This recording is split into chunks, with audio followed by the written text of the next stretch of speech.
नमस्कार मंडळी, स्वागत आहे तुमचं आपल्या चॅनलवर. आज मी मार्केटमध्ये भाजी आणायला गेले होते. तिथे इतक्या फ्रेश आणि सुंदर भाज्या होत्या की कोणती घ्यावं हे समजत नव्हतं. पण शेवटी म्हणलं आज तुमच्यासोबत घराघरात आवडीने खाल्ली जाणारी अगदी साधी पण खूप चविष्ट अशी कांद्याची पात बनवूया. ही रेसिपी खूप कमी साहित्यामध्ये तयार होते, शिवाय पौष्टिकही आहे. लहान मुलांपासून मोठ्यांपर्यंत सगळ्यांनाच ही भाजी आवडते. तर चला वेळ न घालवता रेसिपीला सुरुवात करूया. सर्वात आधी आपण कांद्याची पात नीट निवडून घेऊ. खराब आणि पिवळी पडलेली पानं काढून टाका. त्यानंतर कांद्याची पात बारीक चिरून घ्या. कांद्याची पात चिरताना तुम्हाला जर कांद्याच्या पातीला असलेले कांदे आवडत असतील तर तेही तुम्ही बारीक चिरून घेऊ शकता. त्यामुळे भाजीची चव अजूनच सुंदर लागेल. पातीत माती असते, त्यामुळे ती किमान 3 ते 4 वेळा स्वच्छ पाण्याने धुवून घ्या. ही स्टेप अजिबात स्किप करू नका. आता डाळ तयार करून घेऊ.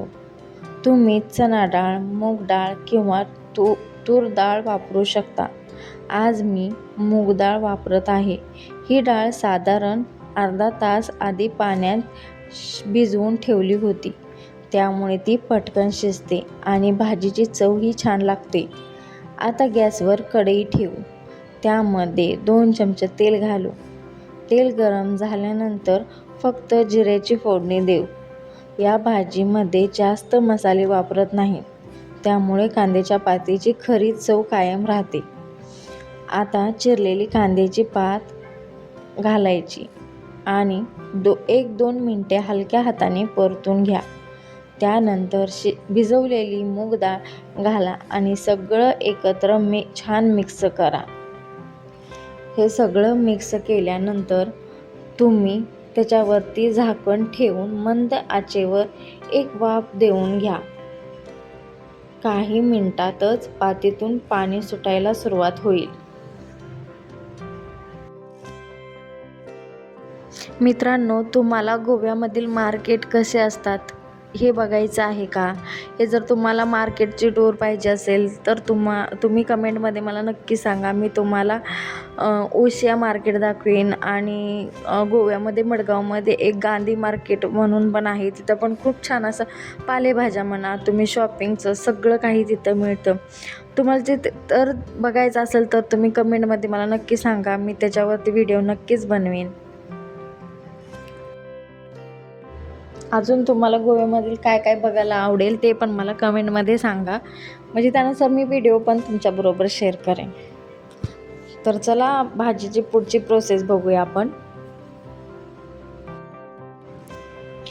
आता झाकण काढल्यानंतर त्याच्यामध्ये आपण एकदा चांगलं परतून भाजी घेऊया आणि त्यामध्ये चवीनुसार मीठ, हळद, लाल तिखट आणि शेंगदाण्याचं कूट घालूया.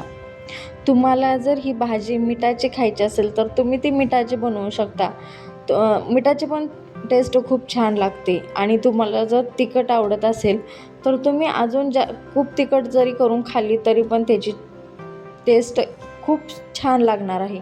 तुम्ही ट्राय करू शकता. तुम्हाला जर तुमच्या घरी जर लहान मुलं असेल तर तुम्ही मिठाची करा, आणि जर तुम्हाला तिखट खायला आवडत असेल तर मी तुम्हाला नक्की सांगेल की तुम्ही तिखट खावा, त्यानंच खूप छान अशी टेस्ट लागते. हे सगळं मिक्स केल्यानंतर त्याला अजून खालवर करून त्याच्यावरती अजून झाकण घालून ठेवायचं. त्याच्यामुळं काय होतं, डाळ आणि पात दोन्ही व्यवस्थित शिजून होईल.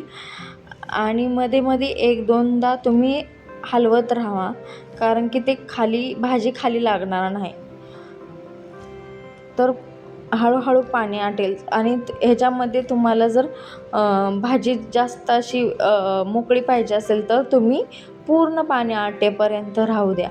आणि जर तुम्हाला थोडंसं पाणी आवडत असेल तर तुम्ही थोडंसं पाणी ठेवू शकता. मी ह्याच्यामध्ये थोडंसं पाणी ठेवणार आहे, कारण की आम्हाला तसं आवडतं. आणि ह्याच्यामध्ये जर शिजताना तुम्ही पाणी घालायचं असेल तर पात जर जास्त निब्बर असेल तर तुम्ही पाणी ॲड करा, नाही तर मग त्याच्या जे पाणी सुटलेलं असते त्याच्यामध्ये भाजी खूप छान अशी शिजून होते. तर तुम्ही बघू शकता आपली भाजी कशी छान झालेली आहे.